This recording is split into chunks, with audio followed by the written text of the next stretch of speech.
Hi friends, இன்றைக்கி நம்ம பார்க்க போகிற ரெசிபி பார்த்திங்கன்னா ரொம்ப சூப்பராக டேஸ்ட்டாக இருக்கக்கூடிய எண்ணெய் கத்திரிக்காய் குழம்பு தான் செய்ய போகிறோம். ரொம்ப ஈஸியான மெத்தடில் டேஸ்ட்டாக எப்படி செய்யலாம்னு சொல்லிட்டு பார்க்கலாம். இது கூட தொட்டுக்க உருளைக்கிழங்கு பொரியல் இல்லைனா அப்பளம் தொட்டு சாப்பிட்டோன்னா ரொம்ப டேஸ்ட்டாக இருக்கும். வாங்க எப்படி செய்யலாம்னு சொல்லிட்டு பார்க்கலாம். அதுக்கு முன்னாடி நம்ம ஜபி குக்கிங் சேனலை மறக்காமல் லைக் பண்ணுங்கள், ஷேர் பண்ணுங்கள், சப்ஸ்கிரைப் பண்ணுங்கள். நான் இங்கே எடுத்துருக்க கத்திரிக்காய் பார்த்தீங்கன்னா முள்ளு கத்திரிக்காய். இந்த கத்திரிக்காயில் குழம்பு வைக்கும்போது ரொம்ப டேஸ்ட்டாக இருக்கும். இந்த கத்திரிக்காய் சாப்பிட்றதுக்கும் ரொம்ப டேஸ்ட்டாக இருக்கும். அதுக்காக தான் நான் இன்றைக்கி முள்ளு கத்திரிக்காய் வாங்கி வச்சுருக்கேன். இப்போ மேலே இருக்க காம்பை கட் பண்ணி எடுத்துடணும். இப்போ இங்கே பார்த்தீங்கன்னா கத்திரிக்காவை கட் பண்ணிவிட்டு உள்ளே ஏதாச்சும் புழு இருக்கான்னு சொல்லிட்டு நம்ம செக் பண்ணிக்கலாம். இப்போ செக் பண்ணி பார்க்கும்போது கத்திரிக்காய் நல்லா தான் இருக்குது. இப்போ கட் பண்ண பிறகு கத்திரிக்காவை தண்ணியில் போட்டுடணும். அப்படியே வெளியில் வச்சோன்னா ஒரு மாதிரியாக கருப்பாயிடும். இப்போ கட் பண்ண கத்திரிக்காவை தண்ணியில் சேர்த்துடலாம்.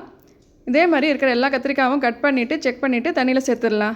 இப்போ இதுக்கு மசாலா அரைக்கணும். மசாலா அரைக்கிறதுக்கு ஒரு பாத்திரத்தில் எண்ணெய் ஊற்றி எண்ணெய் சூடானதும் நான் இங்கே 10 சின்ன வெங்காயத்தை தோல் உரித்து எடுத்து வச்சுருக்கேன். அதை சேர்த்துக்கிறேன். சேர்த்து அந்த எண்ணெயிலே அந்த சின்ன வெங்காயத்தை வதக்கிக்கலாம். இப்போ இது கூட கருவேப்பிலை சேர்த்துக்கலாம். இப்போ கருவேப்பிலையும் நல்லா பொரிஞ்ச உடனே இது கூட ஒரு ஸ்பூன் மிளகு, ஒரு ஸ்பூன் ஜீரகம், இது ரெண்டுமே சேர்த்து எண்ணெயில் நல்லா வதக்கிக்கணும்.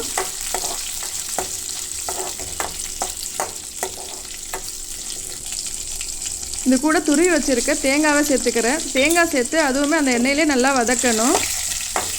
இப்போ தேங்காயும் நல்லா வதக்கியாச்சு.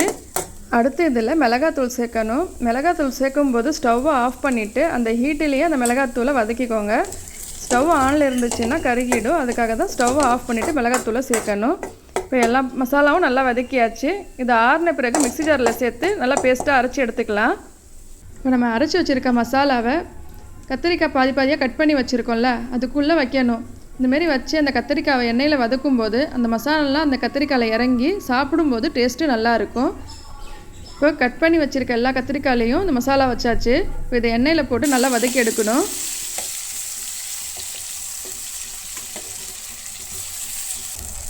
இப்போ இங்கே பார்த்தீங்கன்னா கத்திரிக்காவும் நல்லா எண்ணெயிலே வதக்கியாச்சு. இன்னும் ஒரு 5 நிமிஷம் வதக்கிட்டு நம்ம இந்த கத்திரிக்காவை இதுலேருந்து எடுத்துடலாம்.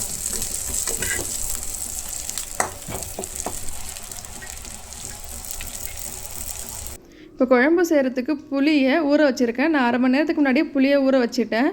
குழம்பு செய்கிறதுக்கு ஒரு பெரிய எலுமிச்சைப்பழ அளவு சைஸுக்கு நான் புளியை இங்கே எடுத்து ஊற வச்சுருக்கேன். இப்போ அதை நல்லா கரைச்சி வடிகட்டி எடுத்துக்கலாம்.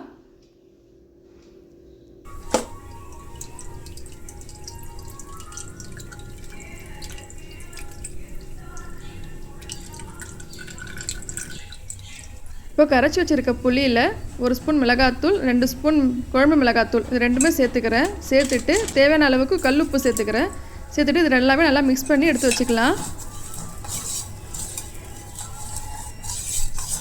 இப்போ குழம்பு செய்கிறதுக்கு ஒரு பாத்திரத்தில் எண்ணெய் ஊற்றி எண்ணெய் சூடானதும் வடகத்தை சேர்த்துக்கணும். வடகம் நல்லா பொரிஞ்சு வந்த உடனே அது கூட 1/2 ஸ்பூன் ஜீரகம், 1/4 ஸ்பூன் வெந்தயம், இது ரெண்டுமே சேர்த்து வதக்கிக்கணும்.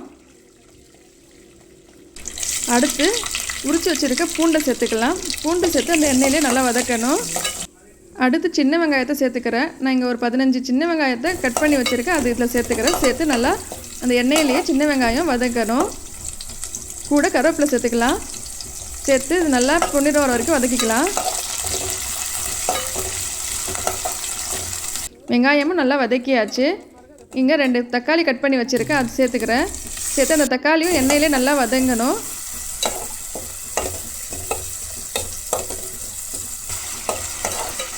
தக்காளியும் நல்லா வதக்கியாச்சு. இது கூட கொஞ்சோண்டு மஞ்சள் தூள் சேர்த்துக்கணும். நம்ம அரைச்சி வச்சுருக்க மீதி மசாலாவை இதில் சேர்த்துக்கலாம். சேர்த்த பிறகு நம்ம போட்டு ரொம்ப வதக்க வேண்டாம். ஏன்னா ஆல்ரெடி வதக்கி அரைச்ச மசாலா தான், அதனால் லைட்டாக வதக்கிட்டால் மட்டும் போதும். இப்போ இந்த மசாலாவும் வதக்கியாச்சு. இப்போ கரைச்சி வச்சுருக்க புளி தண்ணியை இதில் சேர்த்துக்கலாம்.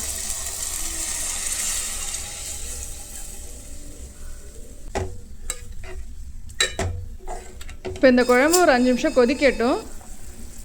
இப்போ பார்த்திங்கன்னா குழம்பு நல்லா கொதிச்சிருச்சு. இப்போ இதில் நம்ம ஆல்ரெடி எண்ணெயில் வதக்கி வச்சுருக்க கத்திரிக்காவை சேர்த்துக்கலாம். இப்போ எல்லா கத்திரிக்காயும் சேர்த்த பிறகு ஒரு தாட்டி கலந்து விட்டுக்கலாம். இப்போ மூடி வச்சு குழம்பு 10 நிமிஷம் நல்லா கொதிக்கட்டும். 10 நிமிஷம் கழிச்சு ஓப்பன் பண்ணி பார்க்கும்போது குழம்பு நல்லா கொதித்து எண்ணெயெல்லாம் நல்லா பிரிஞ்சு வந்திருக்கு பாருங்கள். இப்போ குழம்பு பார்த்திங்கன்னா நல்லா கட்டியாக சூப்பராக வந்திருக்கு. அதே போல் பார்த்திங்கன்னா கத்திரிக்காயும் நல்லா வெந்துருச்சு. தொட்டு பார்க்கும்போது கத்திரிக்காய் நல்லா வெந்திருக்கு. இப்போ கடைசியாக இதில் கொஞ்சோண்டு வெல்லம் சேர்த்துக்கிறேன். வெல்லம் சேர்த்து குழம்பு 5 நிமிஷம் கொதித்த பிறகு ஸ்டவ்வை ஆஃப் பண்ணிடலாம். பார்த்திங்கன்னா சூப்பராக அட்டகாசமான எண்ணெய் கத்திரிக்காய் குழம்பு ரெடி. எண்ணெய் கத்திரிக்காய் குழம்பு எப்படி செய்யலான்னு சொல்லிட்டு பார்த்தீங்க. நீங்களும் இதே போல் வீட்டில் ட்ரை பண்ணி பாருங்கள். நீங்களும் வீட்டில் ட்ரை பண்ணி பார்த்துட்டு எப்படி இருக்குன்னு சொல்லிட்டு கமெண்ட் பண்ணுங்கள். உங்களுக்கு இந்த வீடியோ பிடிச்சிருந்ததுன்னா லைக் பண்ணுங்கள், ஷேர் பண்ணுங்கள், சப்ஸ்கிரைப் பண்ணுங்கள். தேங்க்யூ ஃபார் வாட்சிங்.